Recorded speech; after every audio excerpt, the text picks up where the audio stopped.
be invisible.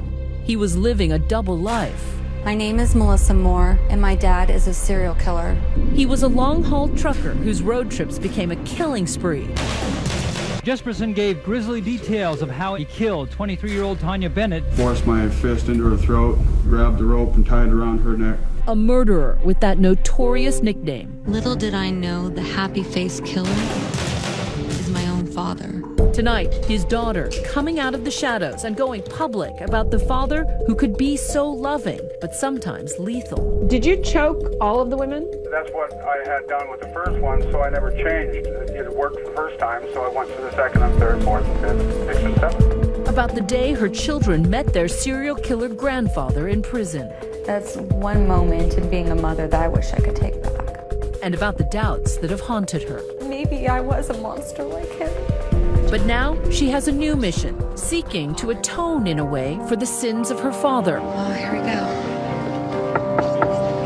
By meeting up with the family of a woman he murdered. What was going through your mind as you knocked on that door? But she's about to discover forgiveness doesn't come easy. This person had a life. It's all about your dad, all about your dad, all about your dad. A heart-wrenching encounter as cameras roll. Tonight on 2020, what happens when there's a monster in my family? Logically, I know he is the father that raised me, and he is a serial killer, but to combine the two, it's just not possible for me. I washed the blood off the wall and tried to forget about it. Good evening. Tonight, an all-new journey of healing for a teenage girl, now a young woman, whose father did the unimaginable. He is serving a life sentence, but when you hear her story, you'll understand why she believes she is serving a sentence of her own. Because now the world knows what her father did, a serial killer who took the lives of 8 women over 5 years. And tonight, right here, you're going to see how he was caught, the bragging, the taunting letters, the police interrogation tapes, even the chilling telephone calls with our own Juju Chang. You will also see what his daughter is now trying to do, reaching out to the children who have a monster in the family. Once again, here's Juju. 36-year-old Melissa Moore is taking the longest walk of her life alongside her mother. She's approaching the home of Michelle White. Oh, here we go. The sister of just one of 8 women her father murdered. Meeting the victim's family was very, very difficult because I didn't know what to say. And I thought, oh my gosh, what am I in for? This is not an easy journey for anyone. It's not an easy story to tell. I'm coming into her space, into her world with nothing to offer her. It's taken her 20 years to find the courage to knock on that door. But to understand how she got here, we have to go back to the beginning of Melissa's long journey to liberate herself from the guilt and shame of her family's legacy. A long search for answers about a father who wasn't at all what he appeared to be. These were really good memories for me, being out here in the country. I could smell the alfalfa still. I could hear the birds and hear the animal sounds, the horse, just like I did when I was a child. So it makes me miss being a kid. Hers was a scrappy upbringing in Toppenish, Washington, a rural and rugged community where the welcome sign celebrates where the West still lives. I have memories of riding my bike, and my dad would kind of run behind me as I would be pedaling down the street here. Makes me miss having a dad. These home videos depict an adoring dad. Here he is riding an ATV with his bundle of joy on board and showing off his daughter's shiny new snow boots. Oh, not new boots? Isn't that nice? But behind the loving facade was a violent killer, a secret that would only be revealed years later.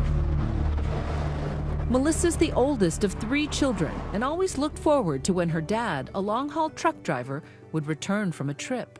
First thing I would do is, when he got out of the car, I'd run up to him and go for his pockets for the change that he had left over from his day. I got to keep the change, and I would save it up to buy a little gum and things like that. Is she looking through rose-colored glasses, or were there really good times? There really were good times. Rose Huck is Melissa's mom. At Christmas time, even if we didn't have the money, somehow he'd figure it out how to get the money and bring back what the kids really wanted for Christmas. Would you describe him as a good husband? No, he was not a good husband. Why? He was very distant with me. Was he abusive to you? No, he was not. If he was angry, he would walk away. My dad would never spank me or hit me. Describe him physically. I mean, he's a big man. Yeah, he was 6'6" and about closer to 300 pounds. Keith Jesperson, a large, handsome man with a dark side, which he mostly managed to keep hidden from his children, except for one traumatic event Melissa witnessed as a 6-year-old that she still remembers vividly. One day when I went down here to go play with my brother and my sister house, I found some little kittens. They were resting right here. When I got out here, my dad was working out by the barn. He said, "Can I see him?" I said, "No." He grabbed him by the tail and hung them on the clothesline and wailing, screaming their little kitten screams. I ran inside the house to get my mom and I wanted it to stop, and then by the time we got back out and got out here, the kittens were laying on the ground over here. So I remember bending down and seeing that they were dead. The way he just looked at me was, "I don't care. This is so funny to watch you grimace and be tortured." He liked it. I first met Melissa in 2010. What is it that you think you caught a glimpse of that day? The sociopath, the part where he felt in control over me and that he enjoyed it. I got a sense that there was another side to him. So it's almost like you caught a glimpse of the monster who killed these people. I did catch a glimpse. A side he certainly didn't reveal to Rose when she fell in love with him as a teenager. He was a very charismatic, considerate young man, and I had no clue that this is what he would become. Rose says that after a decade of marriage, strange women started calling the house, and she began suspecting he was having affairs. And I said, "Who is this?" And he goes, "Oh, I'm Keith's girlfriend." I said, "Well, I'm his wife." Click. She had had enough, and after 14 years of marriage, the pair decided to separate. Rose and her 3 children left the orchards of where the kids spent their youth to drive 200 miles away to Spokane, Washington, to move into the cellar of their grandmother's home. But Melissa, now 10, still loved her dad. She said, "Your father doesn't want us anymore and we're separating." And I thought, this is not the case. Dad loves us. Once he sees me again, he'll change his mind. Although the family never reconciled, over the next 5 years, Melissa's father would visit whenever his trucking jobs took him their way. I mean, come into town and take us out to eat, go shopping, and then after the shopping, he would take us to the grocery store. He would stay the night and leave the next morning. Melissa says she never saw or heard anything unusual, except for those awkward conversations that might make any teenager cringe. Wherever there was a female around, he had to say something that was inappropriate. He would start talking about his sexual acts with other women, and I didn't want to hear it. It was disgusting to me. You knew it was wrong. He was proud of his sexual experiences and wanted to share it. Then a conversation at a diner that would haunt her for years to come. The last time I saw my dad, he came to Spokane, just a sporadic visit, and we came to a diner like this. And he said, "I have something to tell you, but if I tell you, you'll tell the authorities, you'll tell the police." And then my stomach started to get upset. When we come back, was Keith Jesperson about to confess what he really did during those long road trips? My father said, "I know how to kill someone and get away with it." And the grisly play-by-play confessions he would make to us over the phone. It became a nonchalant type thing. It's like shoplifting. It is nothing like shoplifting. You're killing somebody. Stay with us. Now back to 2020's Monster in My Family with Juju Chang.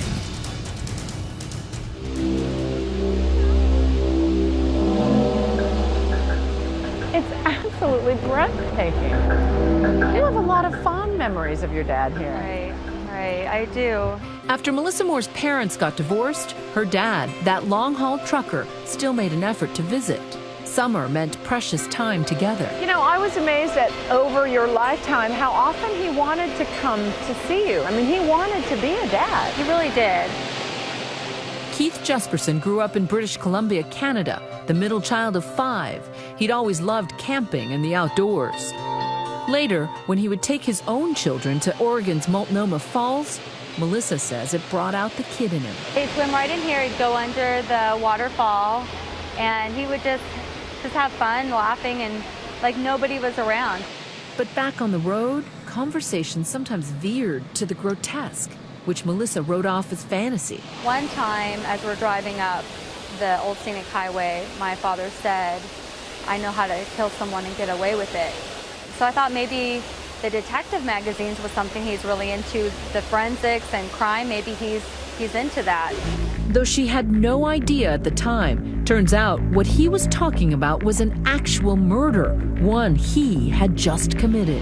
The same route that we would take going to the Oregon coast is where he disposed the first victim, just this way over that direction. Melissa's dad, Keith Hunter Jesperson, is currently serving 3 life sentences in Oregon State Penitentiary. Prison officials will not allow Jesperson to conduct face-to-face interviews because they say he relishes the attention too much. But we did speak with him numerous times by phone in 2010. What happened with the first murder? I picked up a woman at a bar, took her home. The conversations, extremely candid, full of disturbing details. A killer, in his own words, tells us how and why he committed the first of his grisly murders in January 1990, the very same year his divorce to Melissa's mom was finalized. We were drinking beer a lot that day. The woman he met in a Portland area bar was a 23-year-old named Tanya Bennett, described by family as overtly friendly and developmentally slow. Took her home. I thought I was going to get lucky. After a night of heavy drinking, the two left the bar and headed back to Jesperson's suburban red brick home, where he lured her and attempted to have sex. Comments were made and different things, and an altercation happened, and I struck her. I actually had hit her in the face, and for some reason, I just kept on hitting her in the face, and because of that, I feared going to prison for slugging her in the face and causing bodily injury, and so I killed her. You meant to kill her? Oh, yes, I did. I meant to kill her to cover up the assault. You say it very matter-of-factly, with no remorse or hint of remorse. It is matter of fact, that's what it is. After strangling Bennett with his bare hands, Jesperson left her lifeless body behind and returned to the bar to coldly continue drinking and establish an alibi. He then drove the body up the old scenic highway and dumped it in the dense brush just miles from where he and his children liked to frolic in those waterfalls. I put the body up there in the Columbia River Gorge. I had tied a rope around its neck, mostly I didn't know how the body reacted when you started moving it. Days later, Bennett's body was discovered, but Jesperson would not become a suspect. And this is where the story takes a strange turn. Out of the blue, a total stranger comes forward to take credit for the crime with a bizarre false confession. This woman tries to frame her abusive boyfriend, telling police he murdered Tanya Bennett, using details of the crime from newspaper reports. Detective Rick Buckner investigated the case. She actually went so far as to buy a purse and put it in the trunk of John's car, claiming it was Tanya Bennett's. Having incriminated herself, she now faced prison for something she had nothing to do with. We had people in custody for a crime they didn't commit. Meanwhile, the real killer is frustrated and envious of all the attention the pair is receiving for his crime. I was puzzled. Let's say it was something that just caught me kind of like off guard, especially when I heard that one had confessed to it. So back on the road, in a rest stop bathroom, he scribbles on the wall. January 21, 1990. Killed Tanya Bennett in Portland. 2 people got the blame, so I can kill again. And he did. 2 years later, he embarked on a killing spree. What about Lori Ann Pentland? Yes, I did kill her, yes. Her attitude was like her life was all hell and she didn't want to be around and she wanted me to feel sorry for her. And I just, well, you know, I can kill you and put you out of your misery. And she said, go for it, so I did.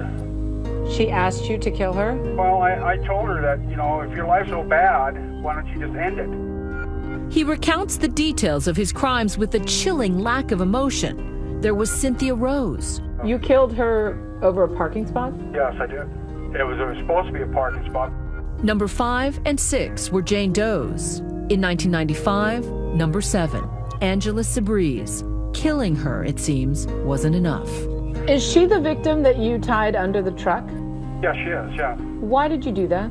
I felt that by dragging her under the truck, that I would destroy all evidence of who her identity was. Did you choke all of the women? Yes, I did, yeah. Why did you choke them? That's what I had done with the first one, so I never changed. It worked the first time, so I went to the second and third, fourth and fifth, sixth and seventh. It is so gruesome what you're describing. I mean, there's a possibility that these people's family members might be listening to you describing this. I'm sorry it happened. Wish it never happened. And can we move on? Can we move on? Yeah, I mean, come on. I mean, it's done, it's over with. How would you feel if somebody did this to your daughter? Well, I would probably search him down and kill him. Yes, I'd like to go back in time and change it and make it all go away and make it all peaches and cream again, but I can't do that. At the time, I could justify each and every one of those murders, and at this time, I cannot. Coming up, Melissa wonders, was there one murder she could have prevented? He asked if I would want to stay the night, and I declined. And then that night, he picked up a victim. And later, what will she find when she comes face to face with the family of one of her father's victims? Stay with us.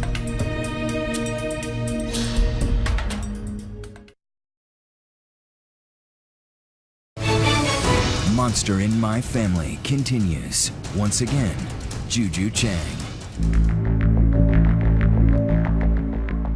Keith Jesperson, divorced father of 3, was on a 5-year, 5-state killing spree, but nobody suspected him. He was an anonymous truck driver just passing through town, except for an occasional visit with his children.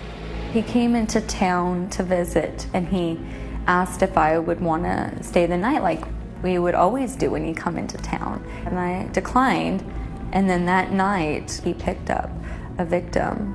And killed her. I think about, what if I would have stayed? Would that have happened? Would he have met her? Remember, 2 people were already behind bars for his first murder, and Jesperson wasn't a suspect in any of the others. With the bodies piling up, Jesperson says he didn't want to get caught, but it was time for him to get credit. And I was thinking, well, why not just stir up a hornet's nest? So he wrote a 6-page confession letter to the Oregonian newspaper to prove he was the killer. In block letters, he detailed a virtual roadmap of his murders, names, dates, locations, even the sadistic torture methods. It started, "I would like to tell my story." The only thing missing was the name of the killer. And at the very bottom, it put a little happy face, earning him the nickname, the Happy Face Killer. In the letters, he claimed, "I do not want to kill again, and I want to protect my family from the grief that would tear it apart. I feel bad, but I will not turn myself in." Despite what he claims he wanted, Jesperson does kill again. But murder number 8 didn't fit the pattern. She wasn't a stranger to Jesperson. In fact, she was his long-term girlfriend, Julie Winningham, a woman he'd introduced to his own family. Well, Julie and I were an item for several years. She had just gotten 2 DWIs, and she was facing some jail time in Clark County, and she needed someone to help pay her bills, and she just clung on, and I started laughing about it, because I knew the only way I could keep her out of jail is if I killed her. And so I did. That made sense to you? That made sense to me, yes. Did it occur to you that you were taking somebody's life? It became a nonchalant type thing. It's like shoplifting. It is nothing like shoplifting. You're killing somebody. It is everything like shoplifting. You're breaking the law, but you're getting away with it. And so there's a thrill of getting away with it. Julie Winningham's body was discovered dumped over a highway embankment in Washington state. And it wasn't long before police found Jesperson's signature on a receipt among her possessions. So Detective Rick Buckner immediately hunted down Jesperson in New Mexico and brought him in for questioning. I don't drink. I don't use drugs. Despite hours of grueling interrogation, Jesperson denies any involvement in Winningham's murder. We knew that, without his confession, we didn't have a case. We couldn't prove that he killed her. But the next day, Buckner checks his voicemail, and what he hears is stunning. I received a telephone message from him. All it said was, "You were right, I want to turn myself in." I realized that I was done. I mean, I wasn't going to go anywhere. I was going to go to prison, and that's the way it was. If you hadn't confessed to Julie's murder, do you think you would have ended up murdering more women? Probably, yes.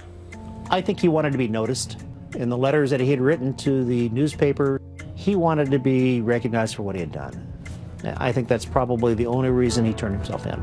Buckner only knew about one murder, but he was about to unravel a great deal more. While in custody, the detective overheard a phone conversation in which Jesperson urgently instructs his brother to destroy evidence that would finally connect all the dots. An apology and confession note Jesperson had mailed to his brother right before turning himself in. Instead, his brother gave it to the police. Well, the letter was one page. It said he was sorry for the way he turned out, that he'd been a killer for 5 years and killed 8 women. And to prove that he was the one who murdered Tanya Bennett, not those 2 people who confessed, Jesperson offered proof, telling police where he had thrown Bennett's purse after dumping her body. 5 years later, up to this point, nobody had ever found that. It would be the final piece of missing evidence in an area covered with overgrown blackberry bushes several miles away from the body. Boy Scouts went out, explorers went out a couple of days later, cleared out that whole area, and did in fact find a purse belonging to Tanya Bennett with her identification in it. Only the killer would know where that was. Authorities say this confessed serial killer may have finally given prosecutors enough evidence. A shocking confirmation of his guilt. Keith Jesperson was finally getting the infamy he was craving in an Oregonian courtroom. Forced my fist into her throat, grabbed the rope and tied it around her neck. I washed the blood off the wall and tried to forget about it. But 200 miles to the north, his shocked family is reeling. My mom says your dad's in jail for murder. And then she just walked right back up the stairs. I wanted to protect her, and I was trying to be the strong one.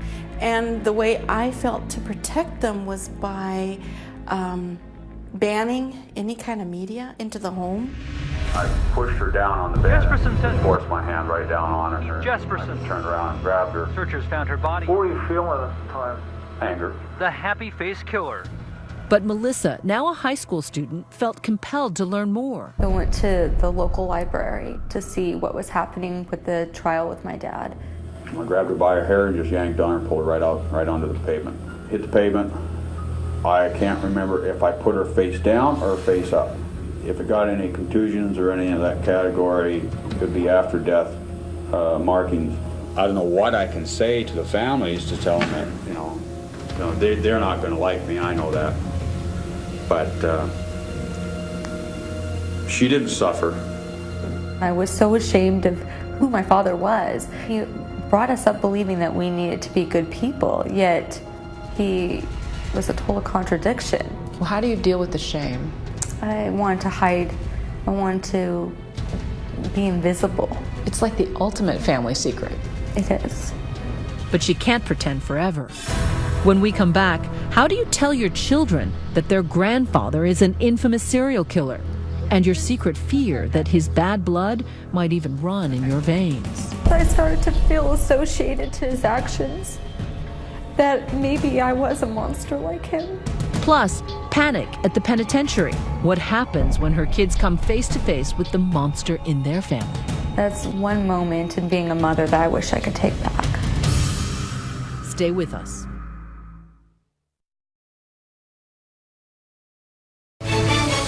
"2020 continues with Monster in My Family.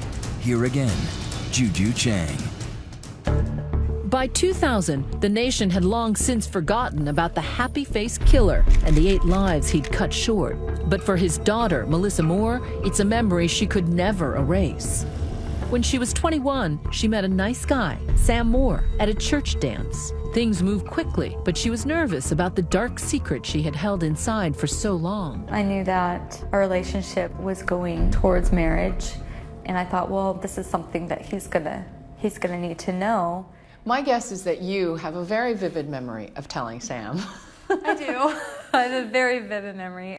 I said, hey, you always ask me, who my father is. I want you to know that he's in prison. And then I said, he's a serial killer. He put on the face that it didn't bother him.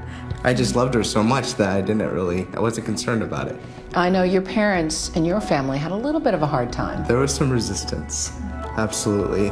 My parents just wanted the best for me, and unfortunately it didn't come off that way. And I don't think they fully understood how much I loved my wife at the time, so. What makes you emotional? My parents love Melissa now, and I knew they would, so she's just so amazing, and I knew that they would see what I saw. And they did, and they do now. Melissa and Sam first had a girl, Aspen, and then a son, Jake. But a cloud hung over this blissful family. A nagging fear. Does the urge to kill run in families? It kept Melissa up at night. I used to be afraid my son might have characteristics or DNA that would prove that he is capable of being a sociopath like my dad. But then I realized by doing research that there's never been a case where a serial killer begot another serial killer. So far, there's no link of genetics. And that is what gives me peace. And I don't think it's just the DNA. I think there's so many other variables. And I know the type of home that Melissa and I work on, trying to create for our children.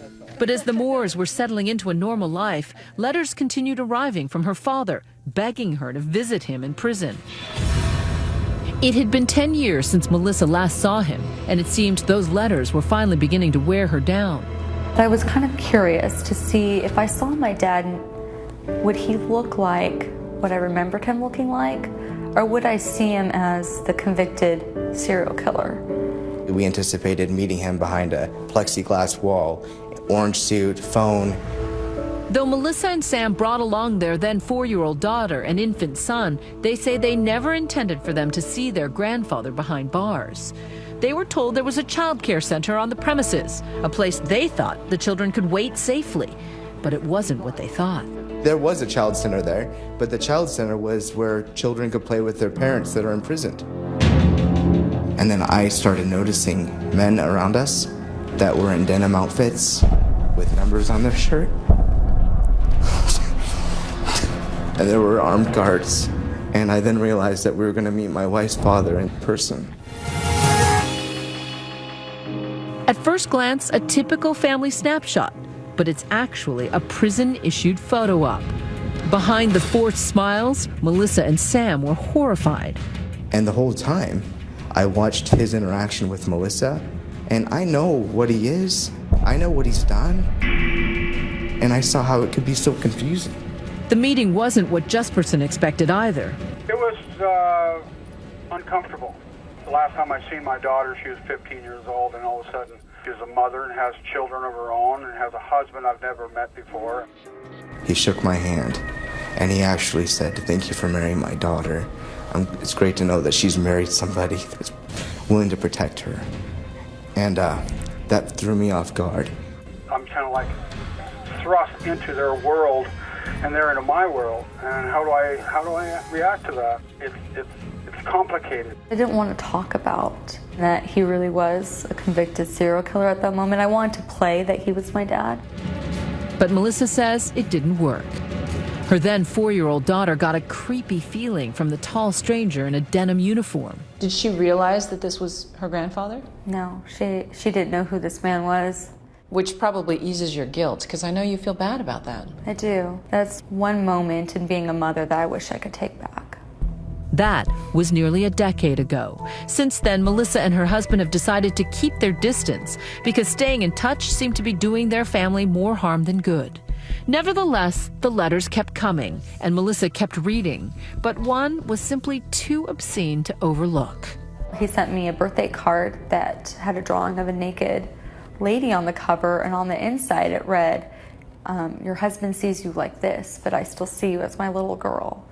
And my stomach turned, and I felt like I don't have to deal with this anymore. And that's when my husband started censoring the letters. And now they just don't get opened. In your mind, is he gone? Yes. The dad I loved, he's gone. That's the way I could separate them. the man that I grew up with and the man he is.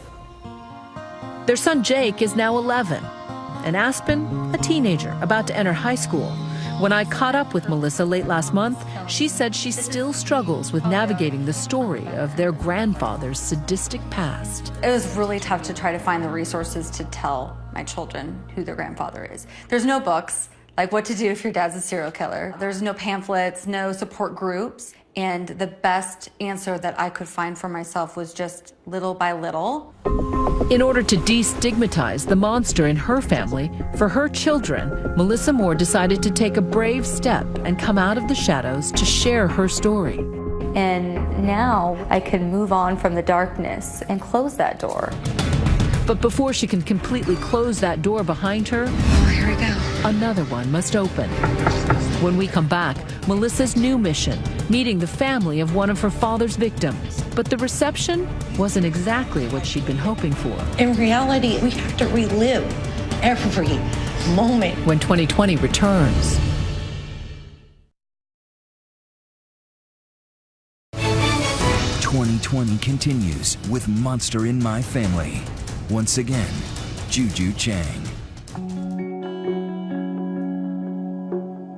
Now living just outside Los Angeles, 36-year-old Melissa Moore says she's speaking out on behalf of all the relatives of mass murderers, those who feel they bear the burden of the sins of their fathers. We are secondary crime victims. We carry that shame knowing that my father caused them pain, causes me pain. She's written a book and she's profiled in this month's issue of Marie Claire magazine, becoming a kind of advocate or spirit guide for people like herself, unwitting members of the My Dad is a Serial Killer Club. So many people are coming out of the shadows. They have been living in shame the way I used to live in shame, thinking that you're somehow responsible for that family member's actions. Melissa estimates she's been in contact with more than 100 children of murderers. She showed me some of those messages. This one, she says, from the daughter of the infamous BTK killer who strangled 10 people to death. You know, not something one wants to have in common, but I appreciate your sentiments and I'm sorry that we share this common bond. The day we spoke, another surprise in her inbox from the family of one of the most notorious killers of all time. You just got an email this morning. Yeah, I got an email from the Boston Stranglers family, and they're in hiding right now. They want to live a normal life. But Melissa isn't just emailing, she's meeting with the families. And in her new TV series on LMN, Monster in My Family, Hi, Michelle. Melissa. Hi. She is telling their stories. So why do a show? I really wanted to show people versus tell people when they ask me, how did you not know your father is a serial killer? We all have a common answer. They have a double life. Double lives prominently on display in these exclusive home videos Melissa's obtained for the show, which premiered just last week. It shows that these people that are monsters in society are loving fathers at home. They're the ones playing with their children, but then there's a whole nother side. This playful dad is the DC sniper John Muhammad, who terrorized the nation's capital for 3 long weeks in 2002. That's him gently catching his daughter as she takes her first steps. This is serial shooter Dale Hausner boxing as a young man. And that seemingly loving dad giving his kids piggyback rides? The Spokane serial killer Robert Yates. He murdered up to 18 women. And these are his now grown daughters. Watch as Melissa introduces them to the sister of their dad's 12th victim. Kathy, this is Amber. My name is Amber. For the killer's daughter, this embrace is the long-awaited relief she says she's desperately needed.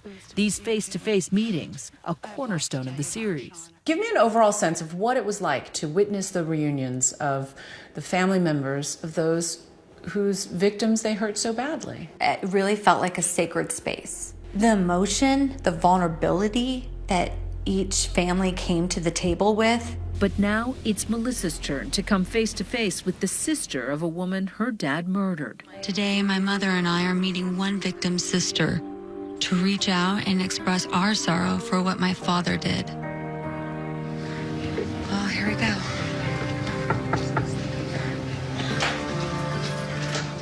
His first victim, Tanya Bennett, the one whose murder he insisted on getting credit for. What was going through your mind as you knocked on that door? What can I give her? What can I give her? I have nothing. I'm coming into her space, into her world with nothing to offer her. Unlike that other meeting, this one doesn't start out with a hug. But Melissa does her best to offer up an apology for her father's actions. I've been looking forward to meeting with you and hearing about your sister, Tanya Bennett.